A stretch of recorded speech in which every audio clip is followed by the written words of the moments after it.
The final years of the Old Republic were marked by the betrayal of the values upon which it had been founded. The dedication to justice, culture, and civic duty that for 1,000 years had maintained peace and balance across the galaxy rotted away under a tide of apathy and timidity. Senators who had vowed to advance the interests of their people instead grew enamored with fleeting distractions of fame and the cultivation of personal wealth. The core worlds grew vain and capricious, demanding ever more from those relegated to life on the rim, while those on the frontier became bitter, resenting a government increasingly distant and unfeeling. There was no victor in the Clone Wars. The conflict had laid bare to the galaxy the frailty of the Galactic Republic and the treachery of its most stalwart defenders. When the Confederacy of Independent Systems was finally destroyed and the Jedi Order overthrown, a new order was needed to preserve the galaxy that countless billions had fought and died to win. A decadent democracy was torn down, its corrupt institutions and abettors swept away. In its place rose a regime dedicated to pure ideals and a higher purpose. In all the ages past and since, no declaration has shaken the very foundations of the universe so much as the establishment of the First Galactic Empire. Many governments across history have claimed authority over the entire galaxy. Such affirmations were largely for symbolic or political purposes, and hardly an accurate reflection of the limits of their sovereignty. The Galactic Empire shared this same rhetoric, but for the first time, its words were strengthened by actions. In place of the amalgamation of planetary governments, industrial concerns, and corporate institutions that had shared authority within the Galactic Republic, Imperial rule embraced the centralization of political power. Planets that, under the Republic, had retained degrees of sovereignty were integrated directly into the Imperial bureaucracy. Coruscant had long been the traditional planetary capital of the galaxy, but as the Imperial throne world, its influence rose exponentially. The Galactic Empire existed as an autocracy, with supreme power vested in a single individual. For the majority of its history, this figure was Emperor Sheev Palpatine.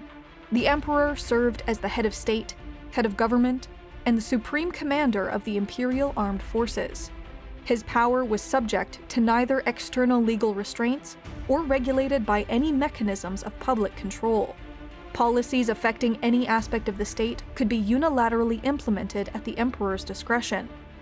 The uppermost levels of Imperial power structure were composed of both formal and informal institutions. The Imperial Ruling Council was a collective body of the Emperor's closest advisors and delegated considerable responsibilities in managing the daily affairs of the state. This group was headed by the Grand Vizier, one of the few individuals in the galaxy to have direct access to the Emperor. The Ruling Council, however, was merely a legitimized body made up from a larger, informal network of Imperial advisors known as the Imperial Court. It was made up of those who had garnered the favor of the Emperor, becoming the uppermost elite of Imperial society. While their power was technically restricted by the Imperial Charter, a document outlining the highest set of laws within the Galactic Empire, it was an unacknowledged fact that such individuals were above any legal constraint. The Imperial Senate, which served as the state's legislature, was likewise theoretically capable of limiting the authority of the Emperor and his ruling council. In the final days of the Clone Wars, Palpatine had been a strong proponent of democracy and the separation of powers. Nevertheless, under his governance, the checks and balances provided by the Senate were weakened, while political opponents of the regime were removed. In each instance, such changes were said to have been made in the interest of ending corruption and restoring stability. Ultimately, the Imperial Senate's powerlessness would be exposed when it was dissolved by the Emperor. In the place of the Senate, the Galactic Empire shifted authority directly to its regional governors. These were typically high-ranking members of the Imperial military. Imperial governors were required to report to the Imperial Ruling Council and ingratiate themselves with the Imperial Court, but the military would occasionally withhold sensitive information from the political elite. The Imperial military would be granted increased civil responsibilities over the course of the Empire's history, effectively turning the state into a pseudo-stratocracy. The armed forces themselves were divided into two major branches, the Imperial Army and the Imperial Navy. Both services were expected to work in close coordination with one another, yet a systemic inter-service rivalry existed between the two groups. This resulted in the development of parallel component services and overlapping responsibilities. The Imperial Army were the ground forces primarily utilized by the Galactic Empire during terrestrial campaigns. A direct evolution of the Grand Army of the Republic, the force that won the Clone Wars, the Imperial Army inherited much of its predecessors' equipment and doctrine. It maintained the Republic's combined arms approach, combining massed infantry with many variants of tracked vehicles, walkers, and starfighters.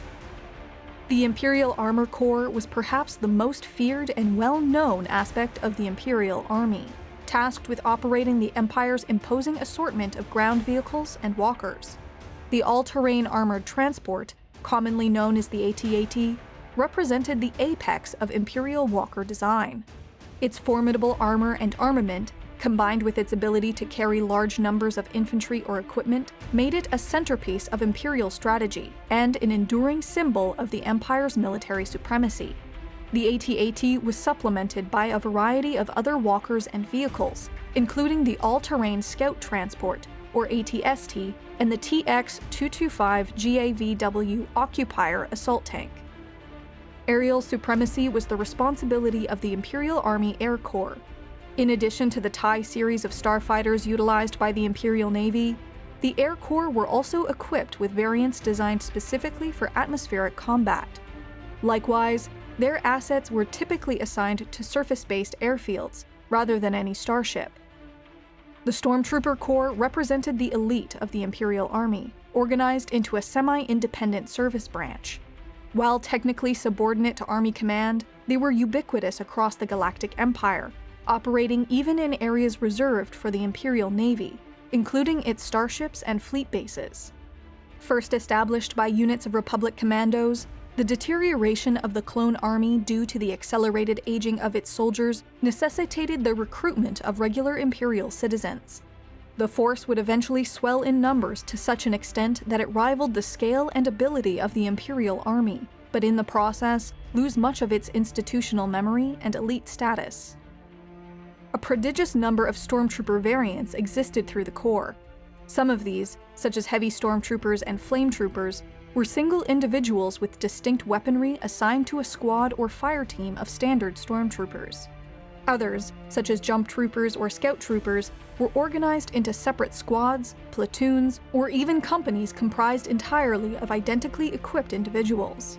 These variants' unique equipment and, in some cases, additional training was intended to increase their effectiveness in certain environments, such as in Arctic, volcanic, oceanic, or urban battlefields. While the Imperial Army maintained a limited space-based component necessary for the deployment of its surface forces, the Imperial Navy was exclusively capable of large-scale, sustained interstellar warfare. As the Galactic Empire's naval branch, it operated the hundreds of thousands of starships, starfighters, and bases necessary to maintain Imperial order across the galaxy. Like its sister services, it was a force built on the lessons of the Clone Wars, and structured in such a way to fight and win a conflict of similar scope. While the Imperial Navy inherited from the Galactic Republic a naval tradition dating back thousands of years, it adopted a radically different military doctrine. The Clone Wars had advanced the fields of ship design and naval tactics to such an extent that the most advanced starships at the outbreak of the conflict had been rendered obsolete by the war's end. In the first days of the Empire, the legendary Venator-class star destroyers used by the Republic were repainted in what would become standard Imperial gray, and within a few years, dismantled entirely. In scrapyards across the galaxy, Clone War-era starships were stripped for parts, and used to build what would become the largest military force ever assembled. The Empire's naval doctrine was focused around fleets of star destroyers, enormous vessels armed with powerful turbo-laser batteries, ion cannons, and a complement of starfighters. Vessels of a similar scale and versatility had been employed in conflicts spanning thousands of years of galactic history, but their use within the Empire was unprecedented. Star destroyers went from relatively uncommon flagships to the standard warship utilized within the service. While undoubtedly formidable in combat, they also served as a means of power projection, intimidating star systems into submission without firing a shot. Within a few years of their introduction, the Imperial I and later Imperial II class Star Destroyers had become the most recognizable symbol of Imperial power. The Imperial class were supplemented by dozens of other models of Star Destroyers alongside more traditional attack cruisers, frigates, corvettes, and a variety of auxiliary craft. As befitted the overarching strategy of the Imperial military, many of these were specialist warships designed to accomplish a specific task. The Interdictor-class Star Destroyer, for instance, was equipped with gravity well projectors capable of pulling starships out of hyperspace, while the Onager-class Star Destroyer was built as an orbital bombardment platform. While most Star Destroyers could serve as command vessels over a flotilla of smaller warships, coordinating fleets of Star Destroyers themselves necessitated a far larger vessel. The Executor-class Star Dreadnought, informally known as Super Star Destroyers, were among the largest warships ever built by the Galactic Empire. Each represented an exponential increase in firepower, starfighter complement, troop capacity, and endurance when compared to even the Imperial I or II class. While the exact number of such vessels was never made public, it is estimated fewer than 15 were ever built. In contrast to the overwhelming firepower and survivability favored in its capital ships, Imperial starfighters emphasized cost-effectiveness above all. The TIE series of starfighter had a near monopoly within Imperial service, with variants existing to fulfill every conceivable need. In most cases, starfighters part of the TIE line lacked an independent hyperdrive, life support system, shields, and featured a substandard armament. In exchange, they were highly maneuverable, and at the time of their introduction, several variants were among the fastest in the galaxy. They could also be produced in vast quantities and quickly deployed to every ship, station, and planet under Imperial rule. In several cases, individual Imperial commanders, dissatisfied with the swarm tactics the TIE line was built for, spearheaded projects favoring increased firepower or pilot survivability. The TIE Defender, had it been mass-produced, would have been one of the most capable multi-role starfighters ever put into service, while the TIE Interceptor further improved on the TIE line's tremendous speed and maneuverability, while greatly enhancing its offensive capabilities. Ultimately, however, both projects, and thousands like them across the Empire, were delayed, underfunded, or cancelled entirely to divert resources to Project Stardust. This was perhaps the largest, most ambitious operation in galactic history, the construction of moon-sized deep space mobile battle stations. The two stations, ultimately known as the DS-1 and DS-2, were the first successful implementation of what had been, until then, a purely theoretical idea dating back millennia to the time of the ancient Sith. In addition to a conventional armament of turbolasers and ion cannons numbering in the tens of thousands, each station was armed with a superlaser, a weapon capable of destroying an entire planet. These stations, it was hoped, would be the ultimate power in the universe, an invincible means of enforcing Imperial rule. Such projects, combined with the Galactic Empire's already unequal defense spending, were the consequence, at least in part, of its enormous military-industrial complex. Corporations such as Sinar Fleet Systems, responsible for the TIE line, and Kuat Drive Yards, the manufacturers of the Imperial Star Destroyers, enjoyed significant influence within Imperial politics, able to market every conceivable variant of Stormtrooper, Starfighter, or capital ship to eager Imperial officials. While critics of the Galactic Empire have repeatedly pointed to this level of runaway military spending as proof the regime was more concerned with the might of its military than the happiness of its citizens, life under Imperial rule varied tremendously from planet to planet. Some worlds, such as those which had been the fiercest combatants during the Clone Wars, existed under indefinite occupation. Each day, their citizens would be forced to endure grueling physical labor under a totalitarian regime, expected to devote themselves entirely to the good of the state. Other planets viewed as loyal to the Empire might be free to manage their own affairs. While it is impossible to deny many atrocities were committed under the authority of the Empire, year after year, on thousands of worlds, citizens lived their lives under Imperial rule without ever seeing a stormtrooper or hearing a TIE fighter scream overhead. At the center of Imperial society was a political program known as the New Order.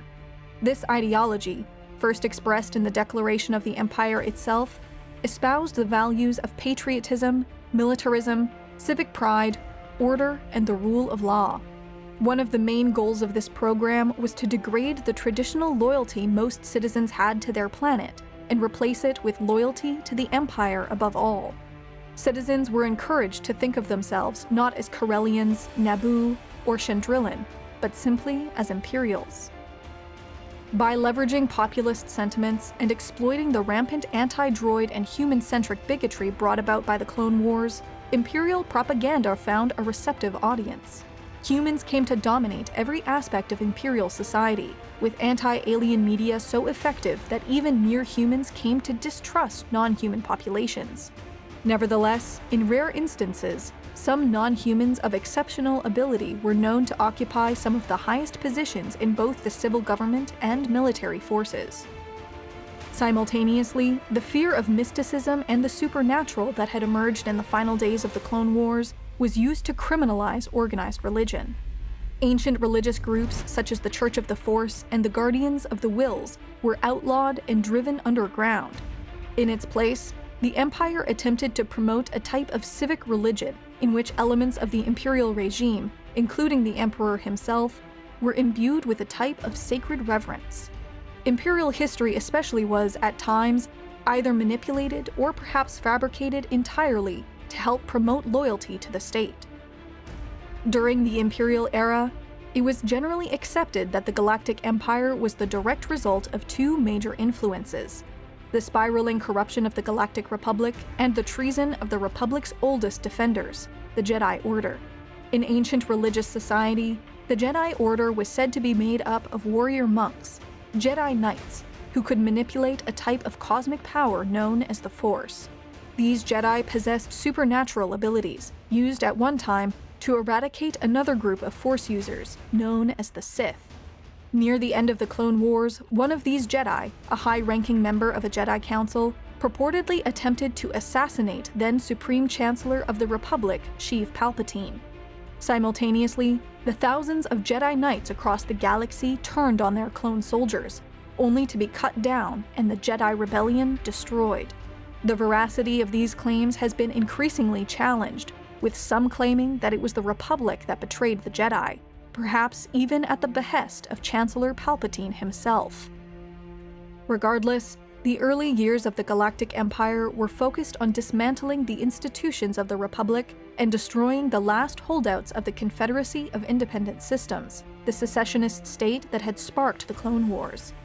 Imperial control flourished during this time, matching and eventually surpassing the level of galactic integration achieved by the pre-war Republic.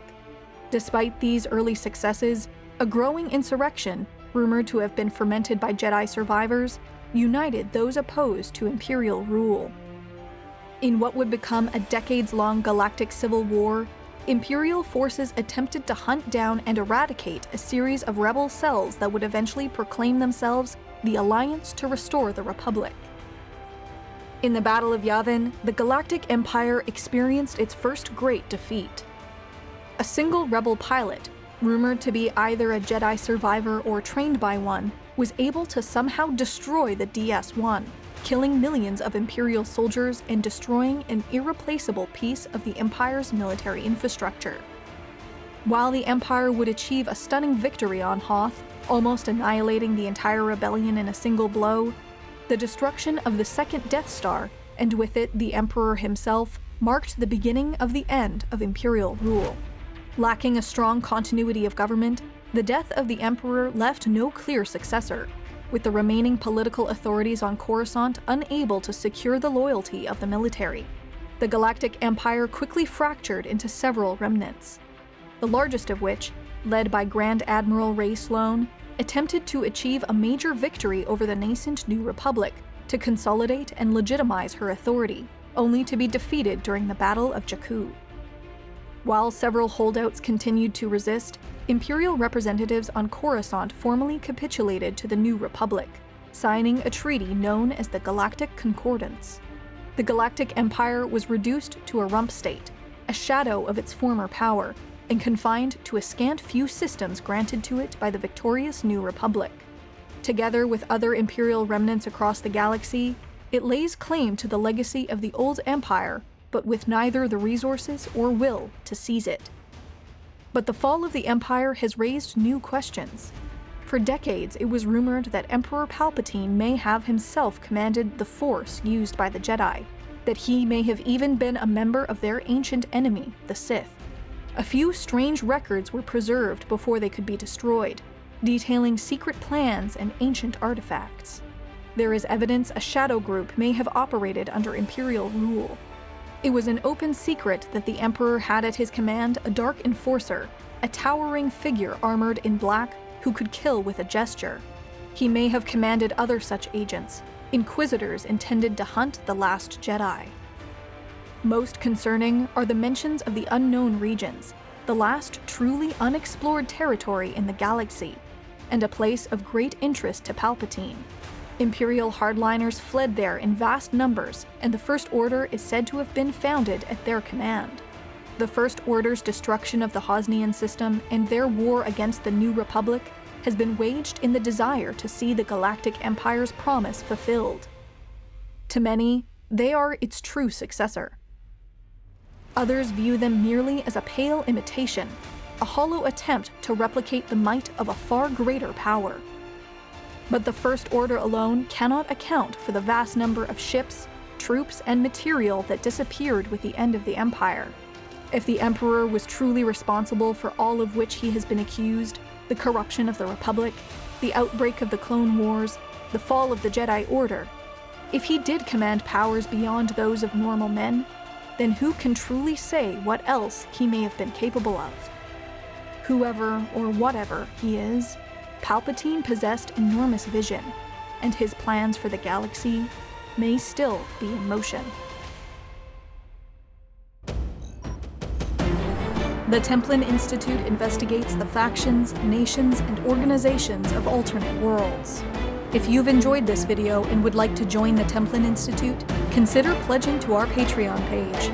Along with increased security access, you'll be able to vote in polls to determine future topics, get custom wallpaper every week, and receive some other exclusive rewards.